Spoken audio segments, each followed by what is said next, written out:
ऐसा कहा जाता है कि यूपीएससी का पेपर बड़ा अनप्रेडिक्टेबल है, यानी कि आप अनुमान नहीं लगा सकते कि किस साल क्या चीज आने वाली है। अगर मैं आपको बोलूं कि मैं आपको 10 ऐसे आइडियाज बताऊंगा, 10 ऐसे विचार बताऊंगा जिनको अगर आप पढ़ लें तो आप मान के चल सकते हैं कि आपके यूपीएससी के पेपर में करीब करीब उनमें से लगभग सारे सवाल आने वाले हैं, तो आपको लगेगा ये तो काम की चीज है। और ये 10 का जादू यहां पर खत्म नहीं होने वाला है, 10 का दम बना रहने वाला है। 10 तारीख को अनअकैडमी में कुछ बहुत नया होने वाला है, कुछ बहुत अद्भुत, बहुत यूनिक होने वाला है। तो आपके लिए इस वीडियो से रिलेटेड वीडियो जो है उस पर आप जाइए और नोटिफाई मी पर क्लिक कीजिए, वरना ये मैजिक आपका मिस हो जाएगा। चलिए शुरू करते हैं। पहली चीज, सरकारी बजट, कि भाई सरकार ने बजट में जो भी योजना वगैरह लेकर आई, जो भी प्लान बनाया, जो भी सरकार का खर्चा है, फिस्कल डेफिसिट है, क्या उसके टारगेट है, पहली चीज ये।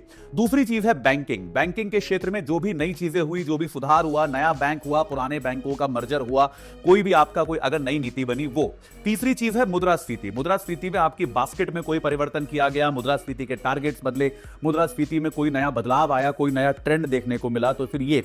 चौथा है आपके देश की आर्थिक प्रगति, आर्थिक विकास की जो दर है वो कितनी है, कितनी आपको चाहिए, अलग अलग संस्थानों ने उसका कितना प्रेडिक्शन किया है, ये।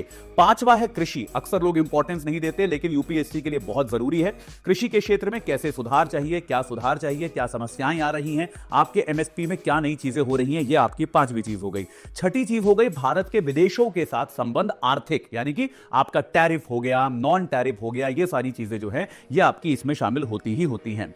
आपकी सातवीं चीज हो गई सामाजिक सुरक्षा। सामाजिक सुरक्षा में क्या आ गया, आपका रोजगार आ गया, आपकी स्वास्थ्य की बीमा वगैरह की चीजें आ गई, पेंशन की योजनाएं आ गई, ये आपकी निश्चित तौर पे इसमें शामिल होगी ही होगी।